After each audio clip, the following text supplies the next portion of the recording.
In today's video, I'm going to teach you how to record a refund check from a vendor in QuickBooks Online. When a vendor refunds you for a returned item or an overpayment, you'll want your books to show both the credit back to the original expense and the cash coming into your bank.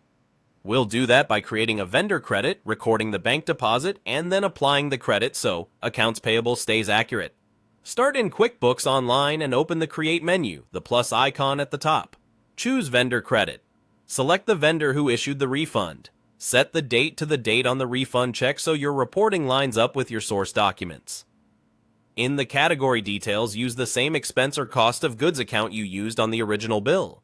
That keeps your expense totals correct on reports. If the original bill used items, choose the same items here instead. Enter the refund amount. If it's a partial refund, just enter the portion you received. Add a short memo for context, like the check number or reason, and save.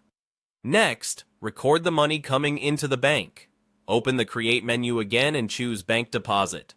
At the top, select the bank account where you actually deposited the check and set the deposit date to match your bank. In the Add Funds to this deposit section, in Received From, choose the same vendor. In the Account column, select Accounts Payable. This is key.